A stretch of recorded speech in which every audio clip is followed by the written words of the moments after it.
Tighten your lines as we get ready to sail the seven seas on the Political Pirate Podcast. Join Captain Ted Yoho and the salty dog John Martin as they search far and wide for the greatest treasure of all, the truth. From local Florida news to nationwide stories and the globe beyond, we've got it all mapped out. Now here's your hosts, the salty dog John Martin and Captain Ted Yoho. Well, good afternoon, everybody, because now we're broadcasting if you hadn't found out, we're doing it Mondays and Fridays still, but at noon, we have a new time. Of course, you can watch it anytime you want, but welcome to the 3 Ps, the Political Pirate Podcast, with the old salty dog, John Martin here, and the captain of our pirate ship, the ever steady and ever ready, Mr. Ted Yoho. Good morning, Ted, or good afternoon, as I said. How are you? I'm doing great. For some reason, it still feels like morning, but I got a couple things that I got to say. One is call Freddie, make that call, make the call and become part of our team. You'll see the tagline up there from time to time. We need people to help us in the fight of warriors here. And also, Ted, before we get into the show very deep, I need to ask you one question. sure. And that is, if I ask you a question, are you going to take the fifth or are you going to answer? Because we heard the fifth 111 times yesterday or today, a couple of days ago with Faucia, man. It's unbelievable, isn't it? It really is, and you got to admire maybe the fight of Rand Paul to go after this. I had texted him because I saw the hearing was coming up, and I sent him the information that we did, me and Ami Berra, my ranking member on the Foreign Affairs Committee, when we had the Foreign Affairs hearing on this back it was February 5th of 2020. And we concluded at that hearing that it was a lab leak out of Wuhan. And, everything escalated downhill since then. And so if you ask me any more questions, I guess I'm just going to have to plead the fifth. 111 times. I mean, it got to the point that it was sadly comical. And I understand why some of the senators were doing it. They were asking him, like, well, what's the color of your tie? He said he took the fifth on that as well. Oh, he did? Yeah. They asked him, Josh Hawley asked him, like, well, what is the color of your tie? What day is it? I think like that. And one of them asked him, another one asked him, what color is the carpet in front of you? And the same one asked him, you feel like you're in a ton of S? And he took the fifth on that too. Like I say, I've got to bring us out because here we are, we're $40 trillion in debt, $1 trillion a year just in interest payments on that debt. We've got Venezuela going on, no telling what's going to happen with Cuba. You've got the war in Ukraine. You've got what we're doing in Iran. And the Oversight Committee is having this hearing on the origin of COVID. Was there gain of function research done? Did we pay for it? Did he work in hand with China? We know all that is true. We know, that's already been proven. So the Oversight Committee in this instance, what is their goal? It's just like the Epstein files. What is their goal in doing these hearings? And I accuse my predecessor, when he did the Oversight Committee on Solyndra, the United States government gave out $500 million to Solyndra, a battery company. I says, you call it the Oversight Committee, but it's really the Hindsight Committee. The horse has already left the barn. And these things, what we know happened, those safeguards should be put in place so we don't have to have an Oversight Committee. We should be doing this proactively and not doing gain of function, not working with China on anything, especially biological, that could be weaponized. And so these guys are doing these hearings, and, I'm going to ask you, what has come out of any of these hearings? Well, I think the only real positive thing, if you want to, and I hate to say it's positive because there's not much positive about the whole COVID epidemic. I mean, it's been a pretty negative thing. Both the responses to it and everything else has been pretty negative. So it's hard to say what the positive that came out of that was, other than some of us survived and we got to keep on going. But I guess the only thing that's kind of positive, and this is the thing, I know people, if they watched it, they would get very frustrated with the taking the fifth and some of the useless questions. But some of the questions actually revealed information to the public that really wasn't out there in the body of the question. And all of these questions pretty much Excuse came me. from a diary that, Right. I was going to talk about it later, but we might talk about it now. This is what gets me too. Fauci, on the one hand, it's got to be, one in certain areas, one of the brightest bulbs out there at times. That doesn't mean they're not, Dr. Frankenstein was smart too. So I'm not necessarily saying that was Was he real? yeah, well, he might as well be, but a compliment. But here's a guy who is supposed to have all this intelligence, but he writes a diary on a server and stores it on a server that is a government server that is open to freedom of information and everything else. So he might be smart, but he ain't too bright. Yeah, if he was bright, he would have called Hillary Clinton on how to scrub that. Smash it with a hammer, baby. Yeah, but again, John, I mean, they're spending all this time. Look at all the fanfare that goes on there. And why don't they have a hearing on what are we doing on our debt? What are we doing about China invasion in our country, in our universities, stealing intellectual property, and do that so that we can bring that to an end? This is, like I said, the horse is already out of the barn. We know that there's gain of function. We know the United States paid for it. We colluded with China to do this. The leak came out of the Wuhan lab. And so, what are we doing to prevent this from happening again? And I would hope that would be the ultimate goal of these hearings, but I don't see it. I mean, they should be investigating. And what are we going to do on the fraud in Medicare, Medicaid, food stamps, all these other social programs that are killing this country? And that's where they should be spending their time, in my opinion, not on looking out at something that has happened. And we kind of already know what's happened and why it happened. That's where I get frustrated with Congress. We spend Yeah, too I much time agree. on that. The basic thing really should be, to put it real short, is that we should be looking at what happened, what we did right, and what we did wrong, because we know something to this effect, whether it's as severe as COVID, is going to happen again. It's in some form or fashion. I'm not taking away from the gain of function, but in some form or fashion, plagues and whatnot have plagued man, pardon the pun, for the beginning of time.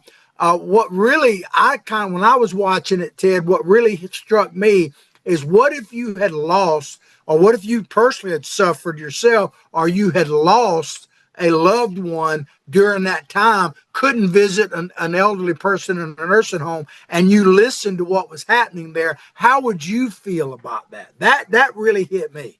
Yeah, it does. I mean, because it was, they should be anger, or there should be anger to not be able to go visit somebody in a nursing home and they pass away. I mean, the way they handled that whole thing was a disaster. The good thing that came out of that, vaccines came out within 100 days. There was the mRNA one and then the traditional ones. But to go the way they did on that, and I think you've got something coming up here on the governor from New Jersey. For the government to do what they did is wrong. That's not the way you handle these viruses. And um, two things here. One is the government, the heavy-handed government, demanding masks, social distancing, mandating vaccines. All that was wrong, in my opinion. And I base that on being a veterinarian and dealing with outbreaks, across, with hundreds of thousands of animals. And so that was wrong. The other thing is, knowing that the gain of function is going on and going up to DC like I do, I hear that the biggest worries they're concerned with are man-made viruses that can attack certain populations, like an Anglo-Saxon or an African American, or any. They can manipulate these viruses where they're more susceptible or more infective for that, virulent to those type of populations. Those are things that I hear that are going on that they're really concerned with. So we should focus on those things, not what happened in the past, because we already know those things happened. And, that's where we need to be proactive instead of reactionary. And that's what I see Congress doing in Well, these hearings. to prove exactly what you just said is true, one of the scientific things is is like the yin and the yang. You know, if one thing is true, another is true. The counter, because they being science in general, have already admitted that the cutting edge research, for instance, on cancer, is to develop vaccines that target specific cancers, Sure. literally in specific people. So a shot that you would get would be slightly different than a shot that I would get, because they would use our genetics to make that laser focus. So if that's true, and they've already admitted that in a positive way, the reverse of that is obviously true, that you could target a disease or a bacteria to go specifically towards one person or one group of people. So to me, they've already admitted the possibility of what you just said, without a Well, doubt. it is, and I'll give you a case in point: is African or Black Americans, African in Africa, and blacks here, sickle cell anemia. If that shows up in any other population, I'm not aware of it. It might, but that is something that can be attacked, virulently with a bad virus. I mean, that could actually happen. I don't know if there's any work being done on that. A company like, or a country like China or South Korea, or not North Korea, I could see where they could do that, or Iranians. So those are things that are out there. Those are real things that can happen, and we should be doing foresight, and change that committee's name to foresight instead of hindsight, or oversight committee, and be proactive in these things. And there's so many things we need to do that on, John. Our education, our finances in this country, looking at new energies, be proactive on these things instead of getting stuck in these fights. Epstein files. I mean, they had a hearing on the lawyer. I think she was the booking agent for Epstein. They had another oversight hearing on her. Epstein's been dead how many years? Yes, these things happen. What are we doing to make sure they don't happen? And I think it comes down to the people you elect. Don't elect Eric Swalwell. Don't elect George Santos, or these people that are just, they don't have any ethics, or morals, I should say. They've got ethics, and that's where what we do on this show is educate, motivate, and activate people. This is about running this country. Who do you want running it? These people, that the Graham Plattners of the world, because the Democrats are going to do whatever they can to get somebody in there so that they can have the power. It's not to fix the country or make this country stronger.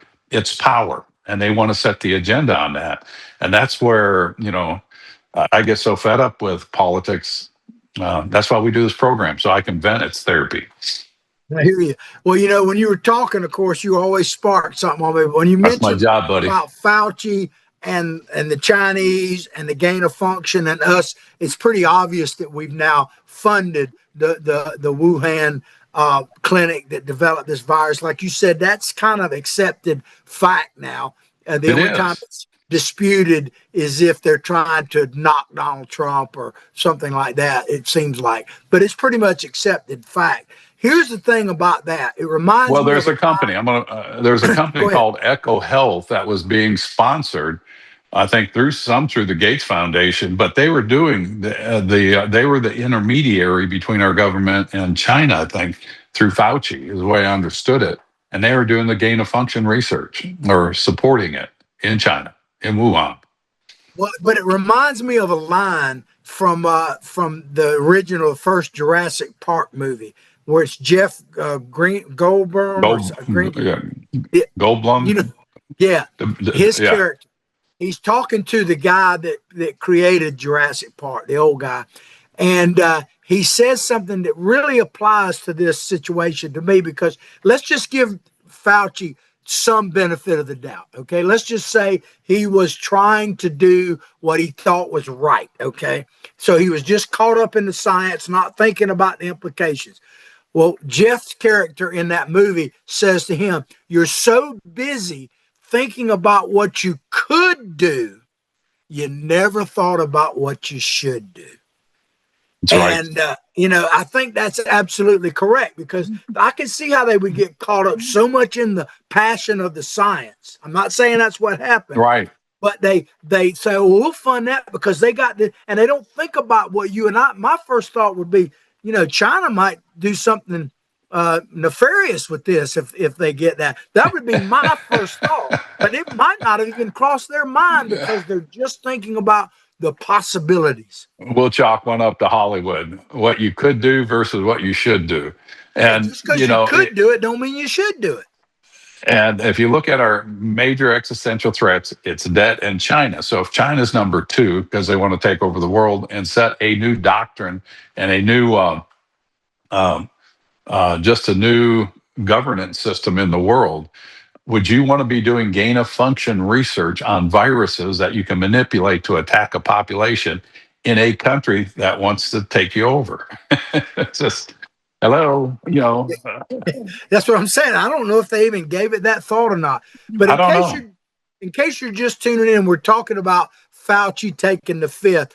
I want to play just a very brief snippet. It's basically the opening of this committee when your good friend, I know, Rand Paul, who's the chair of the committee, sets up this thing, and it'll just give you a feel for what happened for the rest of the 2 hours or whatever they were up there. Check this out, and we'll come right back.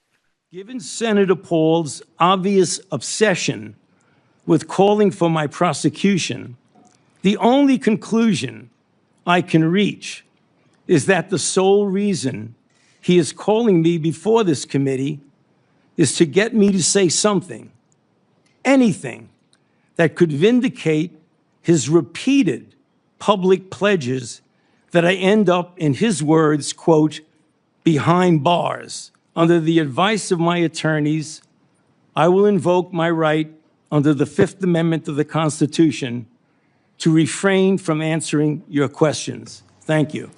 Can you explain to the committee why you chose to fund this dangerous research in China?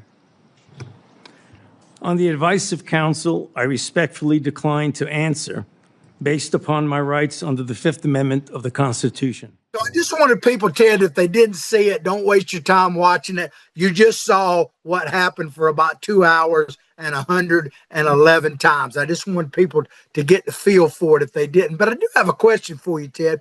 Sure. So Fauci was up there taking the fifth and basically saying, on the advice of counsel, well, we all heard it a million times. But my question is, they said that Rand Paul, earlier before they really started the committee, said that since Fauci had a pardon, because they anticipated him doing this, that they felt like he could answer questions without prosecution.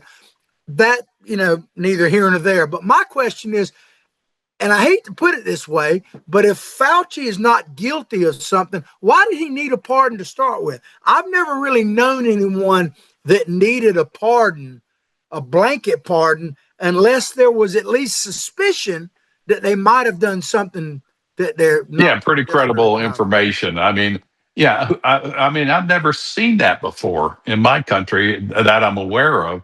You get a preemptive pardon for whatever you may do in the future and what you've done going back. I think it went back 14 years. And I mean, that pretty much nails you for being guilty of whatever you're accused of. The same thing they did with Hunter Biden. This is how far off this country is from rule of law and honoring the Constitution. I mean, to give somebody a blanket pardon like that is just absolutely ridiculous. It's unconscionable that our government would do that. And again, I think it goes back to show the mental state of Biden. I'm sure somebody told them that if you do this, this will be a good thing for your legacy. And I'm sure that's probably how they got him to do it. Again, your group of advisors around you is so important when you're in a position like that, because you're relying on them to bring you the best things to do. And it should be all focused on making this country better and stronger and more prosperous, not for a political agenda. And that's what these hacks have done. And there's too many of them up in Washington. And that's why we got to elect people that are going to do what's right for the country, not right for a political party or their own edification. Well, Ted, you and I never really have talked much about the pandemic and the COVIDs and all that, Yeah. What happened in the country, because it seems like ancient history in a way, which obviously wasn't. It sure does, doesn't it? So I want to talk just a couple minutes before we go to break about what I think we really should learn from the pandemic. I mean, obviously there's science and all that. Put that off to the side. I mean, that's obvious. We need to learn how to battle this stuff, mistakes we made and all that. But as the American people, what surprised me the most, Ted, was how quickly we caved to government. That we basically, out of fear, whatever, compliance, I don't know what you want to call it, gave up our constitutional rights without a fight to the federal and, in many cases, state government, just like it's no big deal. We literally just turned it over to them like taking my shirt off, which I'm not going to do, and giving it to somebody. That surprised It me might bump and our alarms viewership me. up if you do. Yeah, there you go. That surprises me, Ted, and alarms me the most going forward, actually. Well, I have to agree 100% with you, 1,000%, because there's the conspiracy people say this was just a test. It was a test of how they, government, can control people to get them to do what they want to do through fear. And I think that was very well established in this. If you think down those conspiracy lines, there was a simulation done, and I want to say it was in 2006 or 2012 that did a scenario just like this, a pandemic, and they had all this written out in there. And it was a real government test that they did. But then you look at the media, John, and again, this shows the chasm in our country. Those people that wanted to believe what the Democrats were saying and all that, and they carried the water for them. I remember Rachel Maddow screaming in the TV saying, if you don't get a shot, you deserve to die. If you don't get a shot, you're killing people. If you're walking around without a mask, you're killing people and you deserve to die. So they were fomenting the division in this country. And then mandating, this is crazy that they mandate shots. And keep in mind what Biden wanted to do. And this again goes back to educating people. Biden wanted to turn the sovereignty of the United States of America on medical concerns over to the WHO, the World Health Organization, that's controlled by Dr. Tedros, and he is a puppet of China. The United States pays about 25% of the budget of the World Health Organization. There's 95 countries in the world, and we're paying 25%. But China controls the narrative. China has the people on the committees and the management of that. And so they're very slick at what they do. They get the biggest benefit out of it. We pay the majority of it. So Biden was going to turn our health decisions for this country, not over to our HHS and people in this country, but over to the WHO that's controlled by China. So if they came out and said there's a pandemic, you must do this, get a vaccine, don't travel, you got to have a vaccine card to show that you've been vaccinated. That's how dangerous it is if we get that mindset back into Congress or government. It would be Kamala Harris, Tim Walz, Gavin Newsom. Any of these people, or AOC, would be a disaster. And so that's really what's on the line here. And I appreciate you bringing that up, because that is what we're talking about, educating the people so that you don't get these kind of people in government. And if you have any questions, feel free to call us. I'll be happy to take any calls. I'll give you my number, 352-665-8223. There you go. Back to you, John. Well, Ted, I want to play this video. This is from back during the pandemic. Tucker Carlson, when he was still on Fox, was interviewing the governor of New Jersey. And it's I a think very he took long the vaccine. interview. That's People what ought to happened to watch him. the interview. But I'm only going to play about a minute snippet of this, because Tucker Carlson is asking him, the governor of New Jersey, because he had closed down some churches, some synagogues specifically. There was a synagogue where people were still going, and this governor specifically sent people there to close down that synagogue during the pandemic. Tucker asked him about that in comparison to the Constitution and our civil rights and the Bill of Rights. And I want you to hear what his response and reaction to it was, because I think it is very telling about what we gave up then and what we're in trouble with now. Check this Right. out. 15 congregants at a synagogue in New Jersey were arrested and charged for being in a synagogue together. Now, the Bill of Rights, as you well know, protects Americans' right, enshrines their right to practice their religion as they see fit and to congregate together, to assemble peacefully. By what authority did you nullify the Bill of Rights in issuing this order? How do you have the power to do that?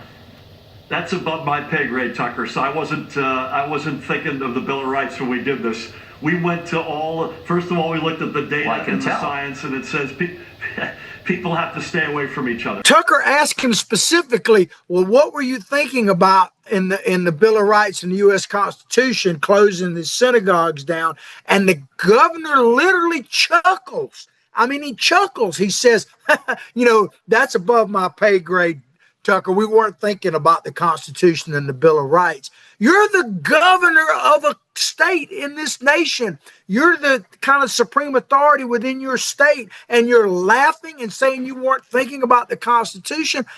I don't know about you, Ted, but that not only pisses me off, but it scares the heck out of me.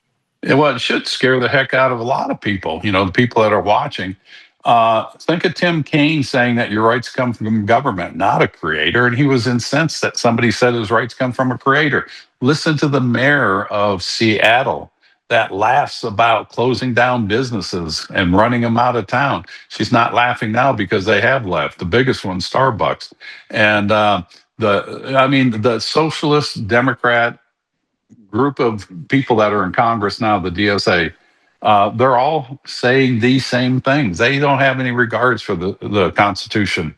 They want to rewrite that and be the sole governing source of your freedoms and liberties. In fact, you'll give up your freedoms and liberty. You won't have them.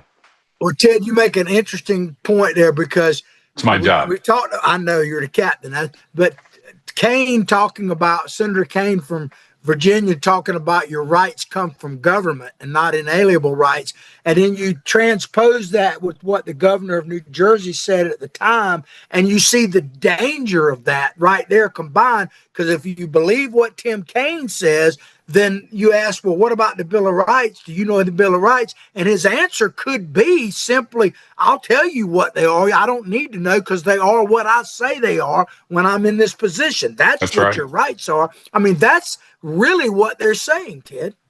And that's the whole DSA movement, the squad, the liberal progressives. That's their whole mantra, is that is what they want. You look at New York and Zohran Mamdani with his grocery stores. He's going to cut the price, discount food 30%. 30%. In the meantime, 6 months from now, the price of the food will go up that much more. And these small bodegas, mom and pop grocery stores and convenience stores, they're going to go out of business. And I think there's like 12,000 up in that area, 12 to 14,000. And so he's going to put these people out because government has a better plan for you, because they think they're going to feed people, and it's going to be a disaster. I wish them the best of luck, but I wish the people in New York the best of luck, and that they wake up and get this clown out of there. Yeah, well, we haven't really talked about it, and we'll go to break after this. But I lived in New York City for like 5 years in the mid '80s, and I can tell you what the problem is with food in New York. The cost of real estate there and the rules and regulations make it really impossible to have what we consider like a Publix or something down here inside of Manhattan, especially on Manhattan Island. It's not possible, because there's no way you could build something like that there. So then you're left with smaller groceries. People don't have the opportunity to go to a Walmart or something like that. I'm not promoting Walmart or Publix, but so government then can come in, cut through all the red tape, and put a grocery store there and charge less. Certainly it will work in the short term, and it will kill the other bodegas. So the solution, there is a capitalist solution. It would be to have certain areas zoned for supermarkets, and have bigger supermarkets, and have people be able to come to there, and have the regulations less and the taxation less, so that companies could make a profit running a grocery store inside the 5 boroughs. That's what it would take, but they don't want to do that. I just solved the I whole don't. problem. I, that's why I listen to the show too. Um, but you'll never see a Walmart or a Publix go in there because of the shoplifting. Keep in mind, they don't prosecute anybody under $1,000. And up in New York, I mean, can you imagine going in there and Walmart? A guy walks out with $1,000 and they say, "Hey, have a nice day." Yeah, I wonder what they're going to shoplift out the government store. They won't do anything about that, I bet. They won't do a damn thing about it. And that's why it's such a joke that they think government can solve this problem. Let private sector solve this problem.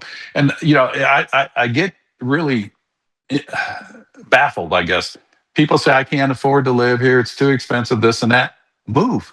Who's holding you there? Go get a job somewhere else. I mean, I didn't buy a house in Miami or one of the ritzy places when I first started off because I couldn't afford it, but it wasn't somebody else's fault. I just hadn't done enough to make the money to be able to buy something like that. So they look for the government to solve that problem, and it's not the government to solve that. Go out and find a place you can live in. We just sold a 4-bedroom house, 2-bath, brand new looking, for $250,000. It was 3 years old. And so when you look at the price of real estate in New York compared to here, of course, it's Wielaka. It's livable. When people commute to St. Johns County or something like that, or Gainesville, to get the better paying job. So, people need to look at their own resources and faculties to solve these problems, not government. Absolutely. Well, we're going to take a quick commercial break. We'll come right back. And guess what? We'll talk a little bit about Iran. Take us to break, Ted. Yeah, we appreciate everybody tuning in, and we want you to support our sponsor, Archer Automotive and Transmission Repair. They're open 5 days a week from Monday through Friday, 7:30 in the morning till 5:30 p.m.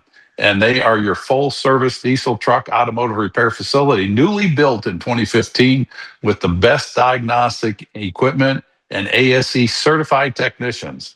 So give them a call and take your truck there for honest work, and you'll like the results. See you after the break.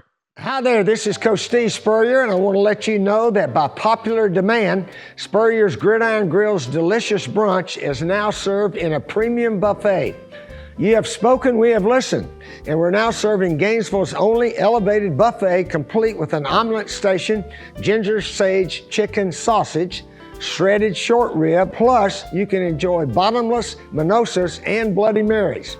So join us every Saturday and Sunday from 11 to 3 for the best brunch in town. And we're back to the 3 Ps, the Political Pirate Podcast, with your host here, John Martin, and the captain of our ship, none other than Mr. Ted Yoho. We just saw the old ball coach there, Spurrier's Gridiron Grill. Of course, we broadcast from there live on Mondays. And I got good news for you, Ted.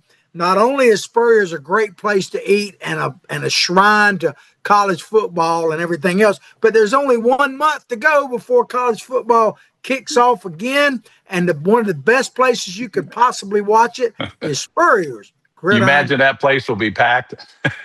1 or 2 people will be there. Spurrier's Gridiron Grill in the downtown Gainesville Celebration Point. And we get to check out our new coach. Absolutely, absolutely. Well, the headline I created. Excuse me. Go ahead. I'm sorry. The headline I created. Bless you, sir. Mr. Producer, cut that segment. Bless you, sir. Hang on, it's coming again. Power. Oh, wow. So the question I have now, and I'm not going to take the fifth on this, is the Iran war peaking or just getting started? Because it really kind of depends on how you look at it. The war seems to be expanding at the moment, Ted. You think? I don't know who recommended going in there. It was a bad move. And again, I'm going to give President Trump and his advisors that advise him a pass, in the sense that they have a lot more information than I do. But looking out here as a citizen, going into another Middle Eastern country is a disaster. If you don't have a coalition of other nations that say, we're all in this together, we're going to stick to this, yeah, I think it's going to escalate. I don't see how it can't, unless you just get complete annihilation of those people that are fomenting this and keeping it going. I don't see how you can. You can't bring this under control the typical way, John. It's an ideology, and that ideology is if you're not a Muslim, if you don't adhere to Sharia law, you're an infidel, and you need to be destroyed. So that is their ideology. Now, there's some peaceful Muslims out there that I've talked to, and they seem to be what I would say normal. But we stay away from religion on that. So how do you bring this under control without escalating it? I don't see it happening. Well, here's the bottom line right off the top, in my opinion. As far as negotiations, there's obviously one thing that's become very obvious, and I knew this all along, I know you did too, that the only entity that really is controlling Iran, if you have control, is the Republican Guard. There's Right. no doubt about that. There may be moderates, there may be some people willing to clerics even talk. I don't know. Maybe they want to survive. There may be ayatollahs or whatever that might want to, but the Iranian Republican Guard has no identity or purpose outside. They're not even necessarily religious. They have no identity or purpose outside of Iran. So if they give up, they probably die. It's not like they're going to go live in a palace somewhere because they're a religious figure.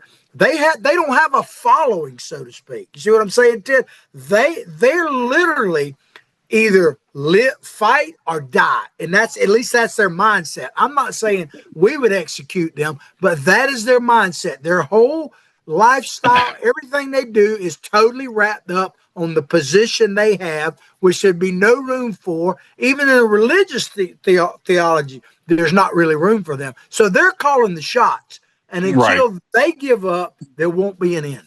Well, this is the problem with despotic type of leaderships, whether it's the Kim Jong-uns, the Hun Sen in Cambodia, Daniel Noriega in Nicaragua.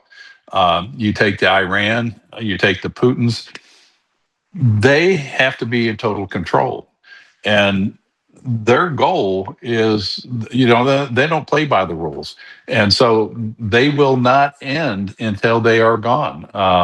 And this is where the Iranian people, if you want change in your country, this is the time to take hold of it and make change happen and get rid of these people. Because you think about Iran, 47 years, people that were born when the Ayatollahs took over, that's all they've known. Cuba, people in Cuba, all they've known is communist control. Kim Jong-un, all those people have ever known all their life is that Kim Jong-un is a deity that came down, and he's the third in succession from his grandfather. And so they are so warped in their thinking that they don't know what freedom and liberty looks like. And this is where China is threatened by Taiwan, because Taiwan is a free and liberal country that is free, and I feel it's their own country. Taiwan is, and China can't survive if there's free thinking people, and none of these other people can either. And so the only way I see you can get that under control is if you remove the IRGC. Do we need to do it? No, I'd rather have the people of Iran do it. So, well, if you want God to know bless how, them. Ted, to me, it's real simple and gruesome in a sense.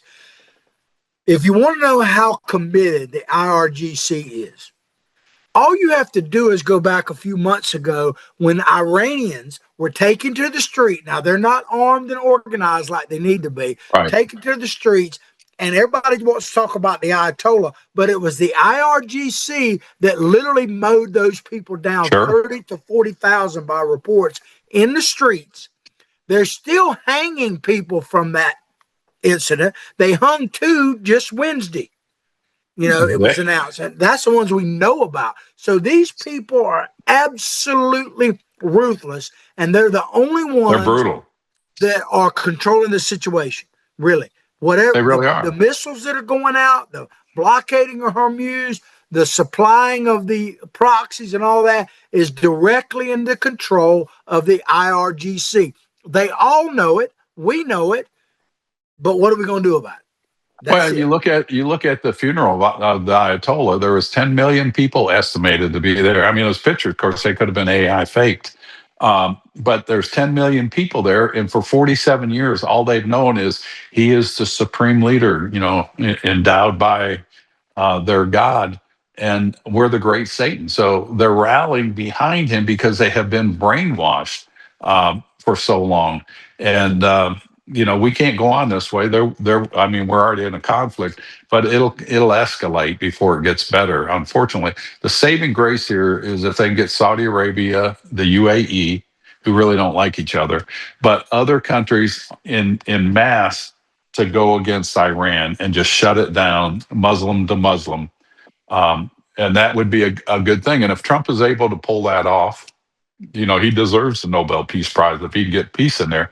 But you look at the conflicts going on, and I want to bring this up about Putin and the war in Ukraine. Russia bombed Ukraine. They're blowing up homes with people in them, families in there, blowing them up. And they killed, several families and blew up their houses. Those people aren't a threat to Russia, but that's how despotic Putin is. And so they just have no place in the civilized world. Well, the Russian-Ukrainian war has spilled over into the Middle East war now, because Russia is apparently helping Iran, at least logistically. And Ukraine, I'm not necessarily knocking it, I'm just stating facts. They're helping us and other Middle Eastern countries. So that war is spilling over, not directly, but indirectly in that, which is a lot like what happened in World War I and World War II, Ted. It really is. And look at the Revolutionary War. You had France helping us against England. And you look at the silent 800-pound gorilla in the room is China. China is sitting in the background. They're not really engaging, but yet they just sent $60 billion worth of drones to Iran. China controls 90% of the drones in the world. And with AI now, these things are AI smart, and they've got explosives in them. And so China is fueling Iran to keep this fight going, which doesn't make any sense since they get most of their oil from the Middle East and Iran. So again, these are the preliminary battles before World War III is what I predict, unfortunately. Well, specific to what you just said, Reuters has reported, and the White House has not denied it, President Trump's response when asked about what I'm about to say was, I hope not, kind of thing.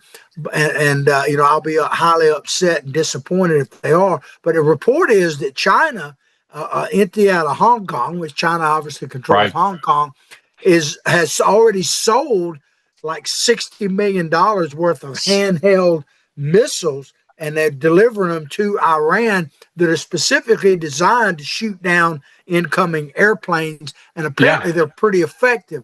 If that is true, that is a direct incursion in it.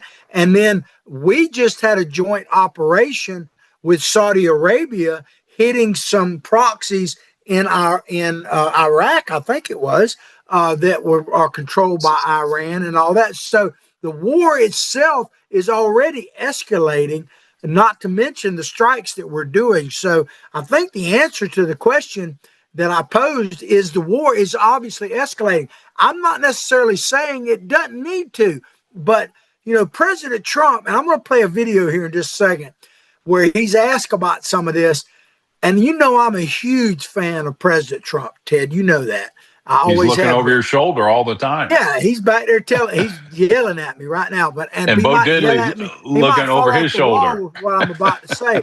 But I mentioned this on our Monday show, and I think this video we're going to play kind of says the same thing, in my opinion, that it's time. I don't know what President Trump's strategy needs to be, but whatever it needs to be, I hate to say it, but I'm just going to be blunt like he is. He just needs to shut up and do it. I mean, I want to play this video, and then while you're thinking about I agree. that, I agree 100%. We'll come back and talk about it. Check this out. We're going to hit him very hard. I mean, I can actually say that because there's very little they can do about it. It was a different group than we're dealing with.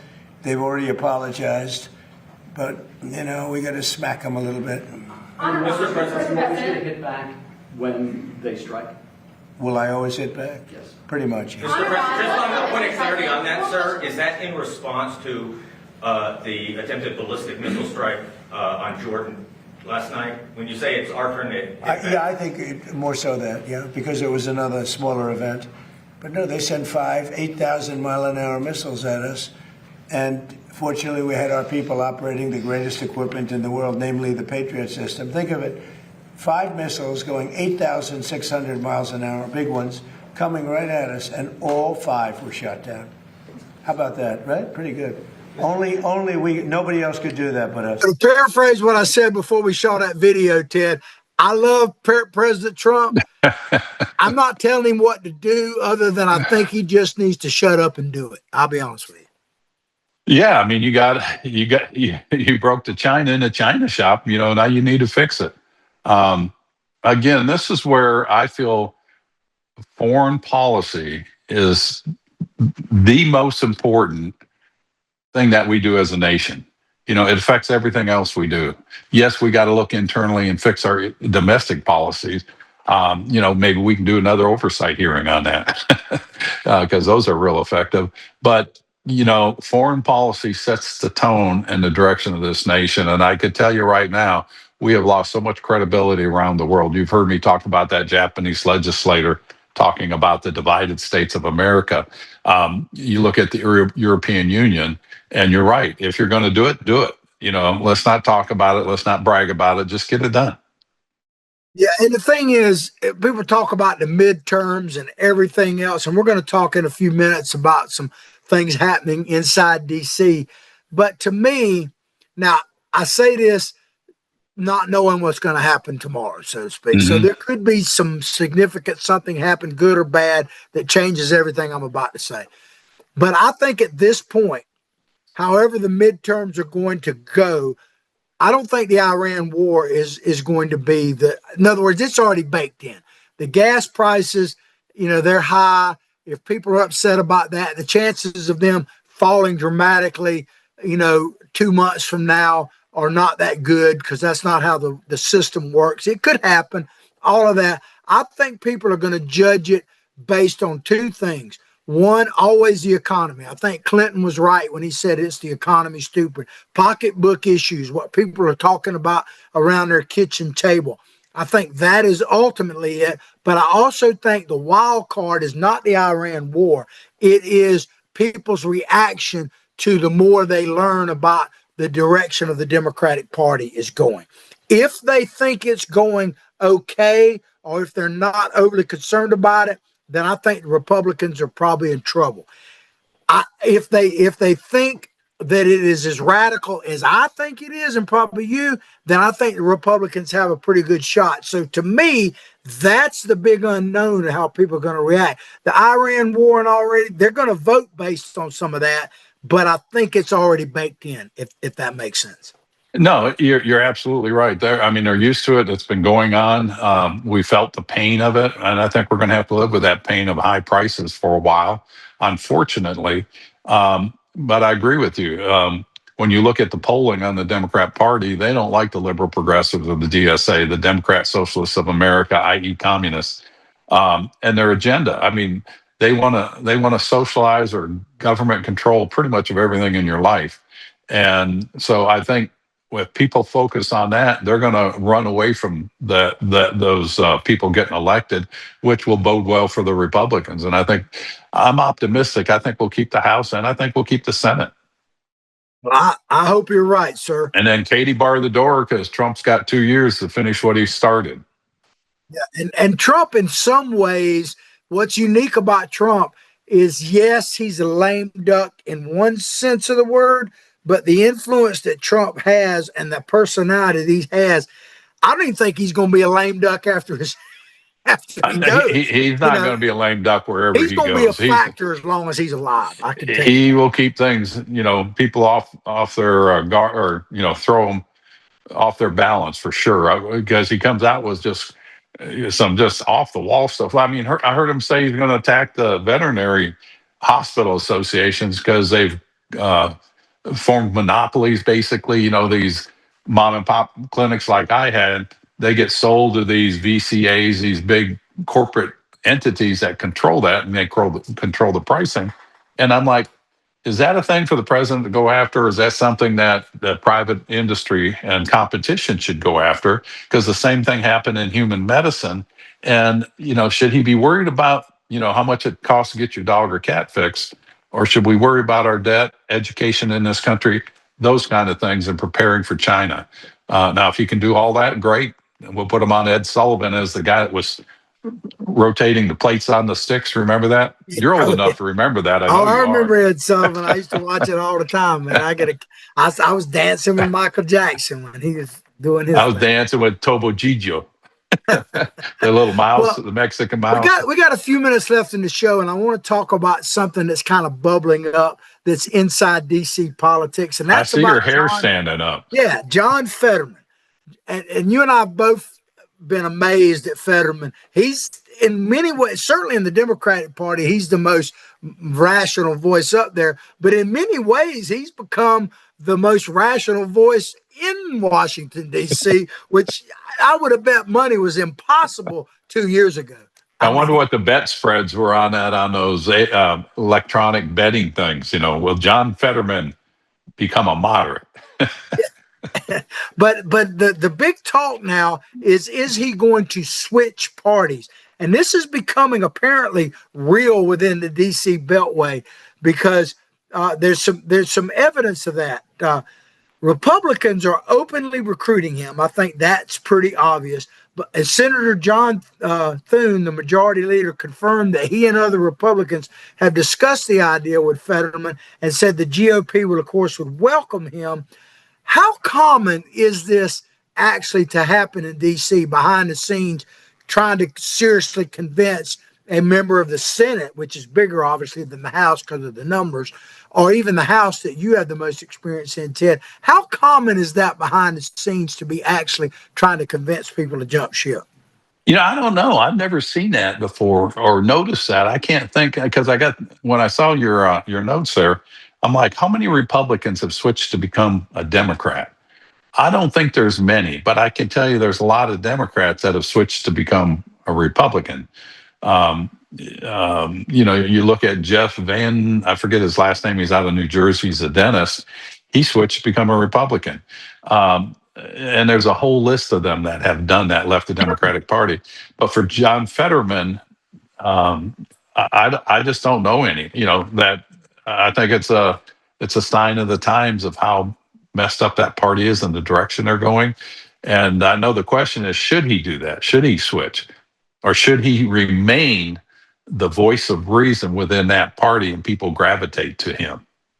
Well, one of the things that really got people talking about it openly, about how serious this might be, is something that Chuck Schumer, the minority leader, the Democrat in the Senate, he actually came out publicly. Now, Fetterman's not running for re-election right now, and endorsed him, gave him kind of a glowing that, yeah, there's room for Fetterman in our party, which the big tent theory, which kind of made people think, well, there must be something going on, because he would not normally need to do that. Of course, Israel, what really triggered a lot of this is Fetterman about Israel about 2 weeks ago, when he essentially said, because he's asked this question all the time about leaving, and he basically brushed it off, but he said that if the Democratic Party basically becomes anti-Israel officially, which he believes they're leaning towards, they definitely are. That would be a deal breaker for him, and that really jump-started everything. Well, you got to admire him, because he's got a red line, and he said this is it. And you look at how the House voted the anti-Israel bill. I think it was 104 members of the Democratic Party voted against that, or voted for that to isolate Israel. And I have a lot of respect for Fetterman to do that, and I never thought I would say that, because I thought he was just an aberration of politics of Pennsylvania. But he really has become a very thoughtful representative of that state, and I hope they don't get rid of him. I would hope they would gravitate more to him, because he is looking for solutions. He's not there to play to get on all these news shows and be real popular on the news podcast. He just stays to his convictions. So I respect him for that. Yeah, absolutely. Well, there's some interesting polling. Quinnipiac poll. There was one You said that poll. very well. I finally got it right. I'm learning. We don't say Quinnipiac in Hawthorne that much.